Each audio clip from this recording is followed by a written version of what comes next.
Man, I really lucked out. Who knew I'd get a windfall like this, right? A windfall? Something good happened to you? Wait, you haven't noticed yet? Thanks for the $50,000 in appliances. What the heck did you buy to spend $50,000 on appliances? And why are you thanking me? I have no idea what you're talking about. You have that fancy black card, so I thought I'd put it to good use. You know, spend it on someone meaningful like me.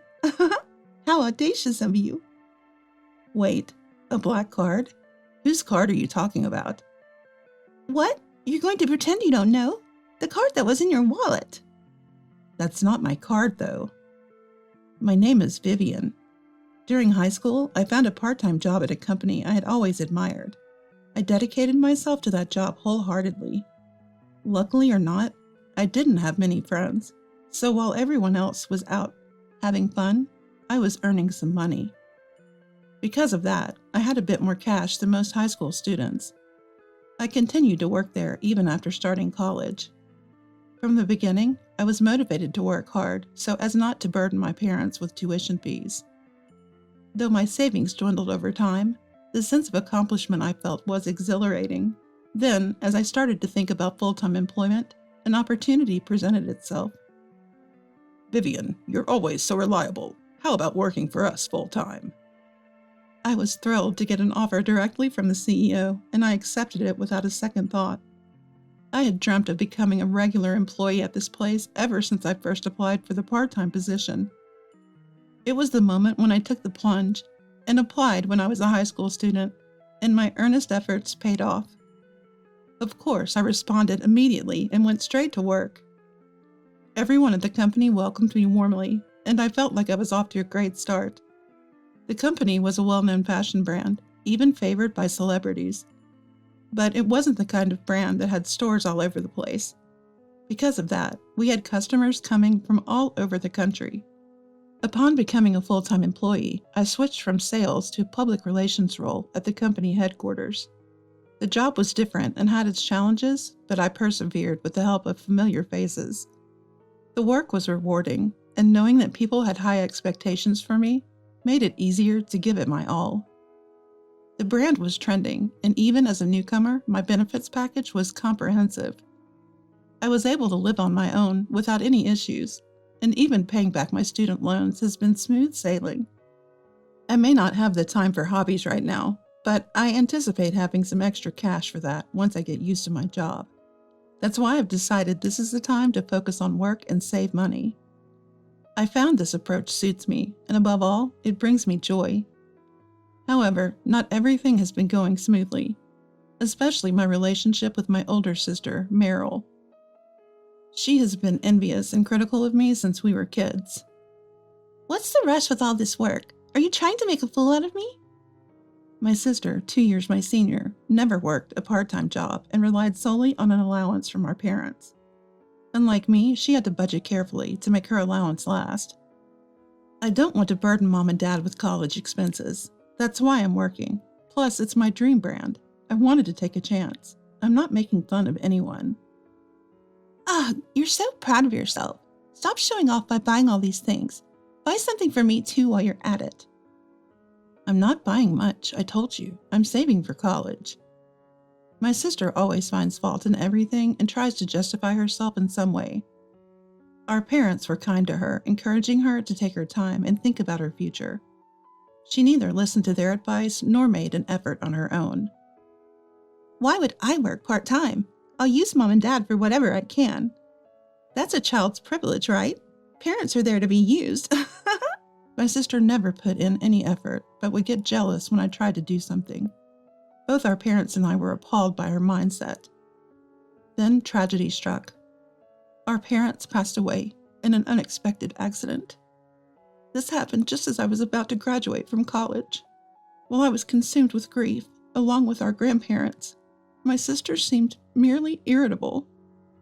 What's going to happen to my life now? Even in such times, my sister only thought about herself. After graduating high school, she had decided to work part-time. She had no plans for full-time employment and was essentially freeloading at our parents' house. Now it seemed she would have to work. I guess I have to get a job now. That ruins my life plans. With no time to grieve our parents, we began to sort out their belongings. They had some savings, which I decided to give to my noisy sister to keep her quiet. We ended our rental contract on our family home, and I took our sentimental belongings. Like I care about that junk. You're going to throw it out anyway, aren't you? Those items are filled with memories of Mom and Dad. Hungry stomachs aren't filled with memories. Her words left me speechless. I decided to distance myself from her after giving her all the money. However, recently, she began contacting me again. Why don't we hang out as sisters? We've never really done that, have we? There's no need. I'm busy with work. You're so cold-hearted. I'm trying to be a good sister here. I don't need you to be a good sister. We're both adults now, and we should act like it.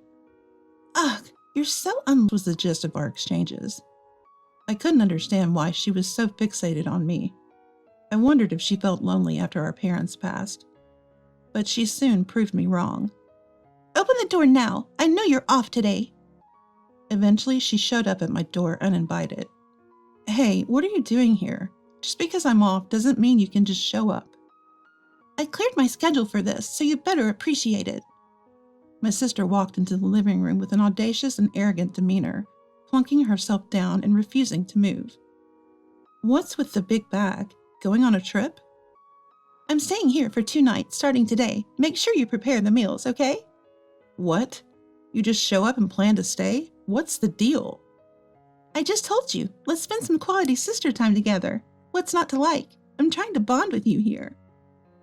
She then immediately urged me to prepare lunch and started laughing loudly while watching TV. No matter how much I told her to leave, she wouldn't, so I had no choice but to put up with her. She complained no matter what I cooked. Can't you serve me something more spectacular? A sandwich for someone as magnificent as me? If you have complaints, you don't have to eat. Reluctantly, my sister picked at the food, mumbling under her breath. Why is she even doing this? This was a miserable time for me. On the second night, I noticed she seemed happier than usual before going to bed. What's up? You've been grinning. It's kind of creepy. You'll see. You'll thank me later. What are you planning? This is scary. The next morning, still in high spirits, she left my house. Then the day after, she called me. You got a promotion and started making more money, so you have a black card now, right? Thanks to you, I could use some sister privileges. What? What black card are you talking about? Turns out I got some unexpected income. Lucky me. What are you talking about? Didn't you notice? Thanks for the $50,000 in electronics. What?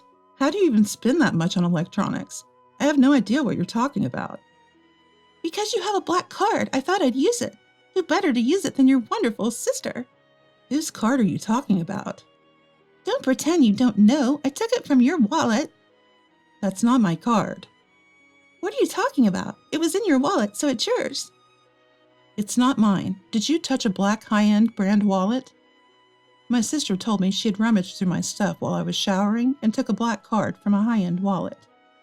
But that's not my card or my wallet. Turns out, I was holding on to some items for the CEO from a client meeting the day before. We both forgot to exchange belongings and decided to do it the next time we saw each other. Sis, that's the CEO's card. You seriously spent $50,000? So, stop lying.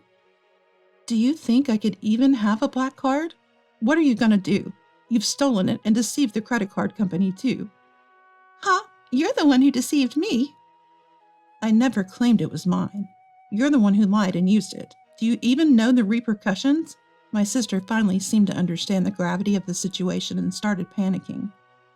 Make it look like you spent it. This is your fault for belittling me. I never belittled you. You created this mess. You always play by your rules and hardly work. Shut up. This is your fault.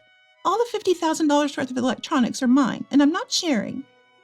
That's not even the point here. You're just jealous, aren't you?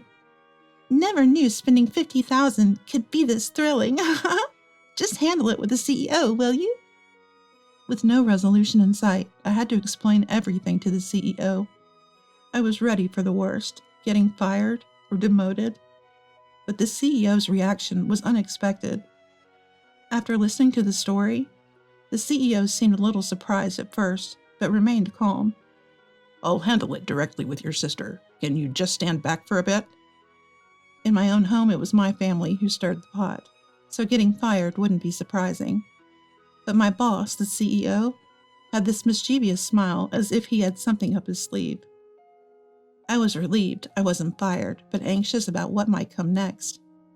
A few days later, the CEO sent my sister a formal letter, suggesting he might take legal action through a lawyer. I couldn't do anything when she immediately called me flabbergasted. Heartless, isn't he your CEO? Don't you get it? You used someone else's card and caused this mess. I was ready to lose my job, too.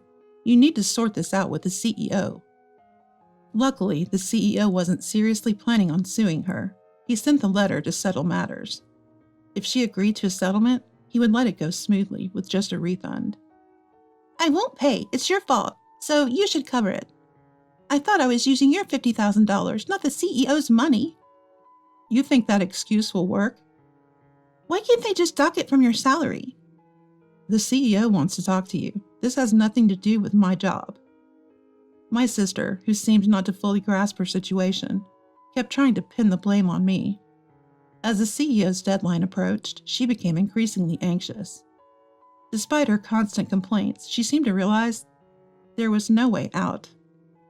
She told distant relatives and friends about the situation, gathering the money to refund the CEO, much to my surprise. I was surprised that she managed to do it in about a week. The CEO accepted this as her paying back money she had borrowed, and didn't intend to escalate the matter. But after my sister openly discussed her situation, she started receiving cold glares from everyone around her. She hadn't saved a penny, squandered our parents' inheritance, and didn't have a stable job. Showing up to borrow money after racking up credit card debt only made her look worse. It seemed like she started contacting me regularly because her inheritance was running out and she needed a new host to mooch off of. She had been borrowing money from everyone, but still refused to work, and was now looking to borrow even more.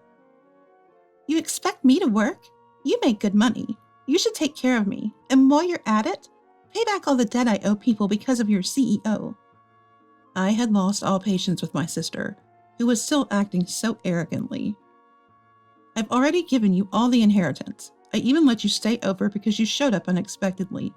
I can't let you push me around anymore. I'm cutting ties with you.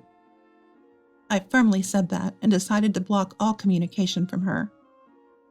I moved and started a new life, committed to moving on. As for what happened to my sister, she continued her reckless behavior, leading to a miserable life. She was so stubborn about not working that she couldn't make ends meet, and no one was willing to help her. She had to resort to borrowing just for living expenses from financial institutions. The amount kept piling up, reaching tens of thousands of dollars. Relatives and friends started demanding repayment, making her life incredibly tough. She couldn't even get job interviews due to her lack of employment history, and when she did, she was hardly ever hired because of her attitude. She's barely making ends meet through part-time work. As for me, thanks to my CEO's understanding, I've been able to continue my work without repercussions.